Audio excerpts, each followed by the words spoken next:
Hello friends, இன்னைக்கு வீடியோவில் பார்த்தீங்கன்னா 50க்கு மேற்பட்ட முட்டைகளை எப்படி ஹேச்சிங் பண்ண போகிறோம் அப்படின்னு பார்க்க போகிறோங்க. முட்டைகளை நம்ம எப்பவுமே ஃப்ரிட்ஜில் தாங்க ஸ்டோர் பண்ணி வைப்போம். ஸோ அதோட கூலிங் குறையணுங்கிறக்காக நான் ஒரு நாளைக்கு முன்னாடியே எடுத்து வெளியே வச்சுருவேங்க.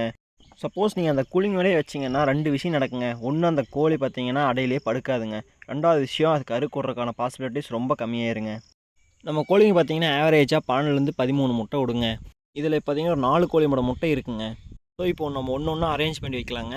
இதில் பார்த்துக்கிட்டிங்கன்னா மொத்தம் 3 பிளாஸ்டிக் பேஷன் எடுத்துருப்பேங்க.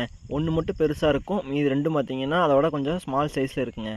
நம்மக்கிட்ட இருக்கிற கோழியில் பார்த்தீங்கன்னா ஒரு கோழி மட்டும் பெரிய சைஸில் இருக்குங்க, மீதி 2 பார்த்தீங்கன்னா ஆவரேஜான சைஸுங்க. நான் எப்பவுமே பார்த்தீங்கன்னா ஒரே நாளில் 2 கோழி 3 கோழி இது மாதிரி தாங்க அடை கூட்டி வைப்போம். அடையில் பார்த்தீங்கன்னா எறும்பு தொல்லை வருங்க.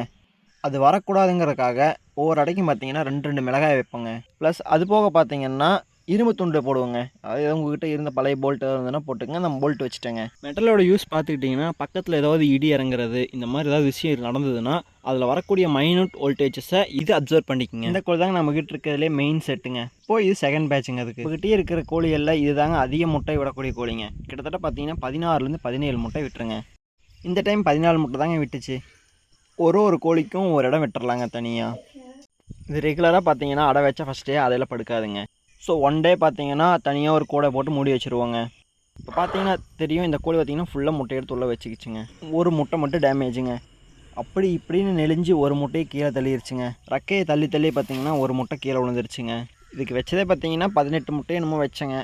நாம் எப்போவுமே பார்த்தீங்கன்னா ரெகுலராக இந்த மெத்தட் தாங்க யூஸ் பண்ணிட்டுருக்கோம். நெக்ஸ்ட் வீடியோவில் எப்படி கேன்லிங் பார்க்குறது அண்ட் கேன்லிங்கால் என்ன யூஸ்னு பார்ப்போங்க. அண்ட் கைஸ், தேங்க்ஸ் ஃபார் வாட்சிங்.